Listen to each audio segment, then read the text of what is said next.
Hello everyone, welcome to another video of TAR 21 operator. आज से हम एक नई सीरीज़ शुरू करने जा रहे हैं जिस पे हम इंडियन डिफेंस से रिलेटेड डेली अपडेट्स देंगे। हमारी इस पहल के बारे में आपके क्या ख्याल हैं, हमें कमेंट सेक्शन में बताइएगा। सो बिना समय वेस्ट किए let's start the video.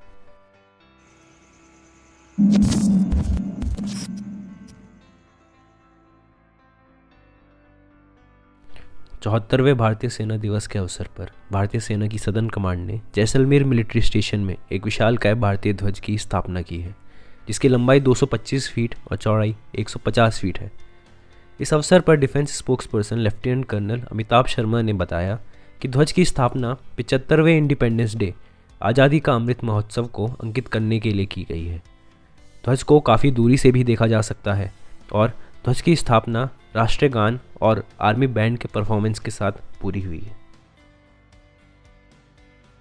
Army day के अवसर पर army chief general Manoj Mukund Naravane ने इंडियन आर्मी के यूनाइटेड नेशन जनरल को अनवील किया है, जिसका टाइटल है blue helmet odyssey. General defines the footprints of Indian army and its commitment towards UN peace keeping. Army day के अवसर पर इंडियन आर्मी ने अपनी नई कॉम्बैट यूनिफॉर्म को भी अनवील किया है, जिसका पैटर्न है डिजिटल डिसरप्टिव कैमोफ्लेज। हमने अपने चैनल पे उस पर एक डिटेल वीडियो भी बनाई है, आप चाहें तो वो वीडियो भी देख सकते हैं। शनिवार 15 जनवरी की शाम को एक टॉक शो में मिस्टर अनिल कुमार आनंद, जिन्हें father of Indian nuclear propulsion भी कहा जाता है, उन्होंने एक बात का खुलासा किया।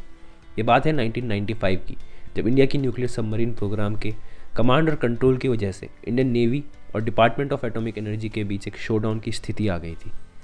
आईएनएस अरिहंत इंडिया की पहली न्यूक्लियर पावर्ड सबमरीन, जिसे अगस्त 2016 में कमीशन किया गया था, उसके डिज़ाइन और डेवलपमेंट की शुरुआती दिनों में इंडियन नेवी इसका कंट्रोल अपने पास रखना चाहती थी।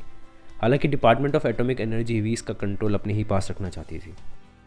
तब उस समय के chief of naval staff admiral Vishnu Bhagwat ने इस मामले को सुलझाते हुए सबमरीन का control department of atomic energy को देने की बात कही थी। एडमिरल विष्णु भागवत 1996 से 1998 तक भारतीय नौसेना के हेड रहे थे और उन्होंने वर्ल्ड वॉर II के रेफरेंस में भी कहा था, there was a thought among several countries that if a nation possessed a submarine which could stay under water for a long time, it would win world war III। India's position in India-Nepal border is well known, consistent and unambiguous।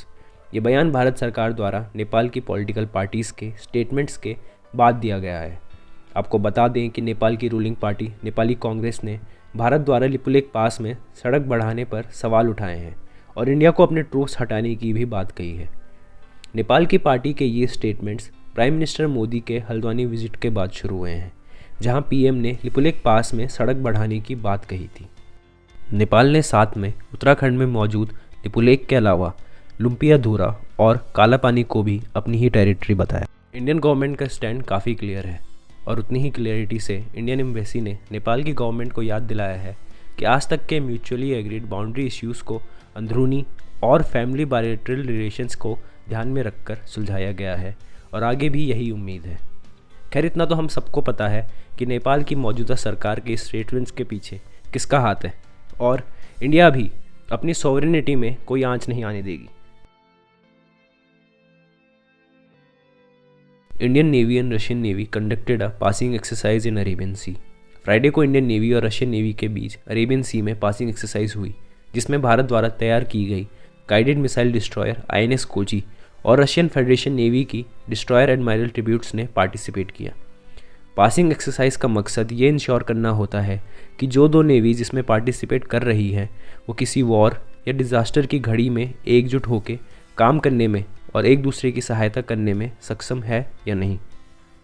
उम्मीद करते हैं कि ये video आपको पसंद आई होगी। अच्छी लगी तो लाइक करें, अपने सजेशंस को हमें कमेंट सेक्शन में बताएं और सब्सक्राइब करें तार 21 ऑपरेटर को ऐसे ही डिफेंस रिलेटेड कंटेंट के लिए।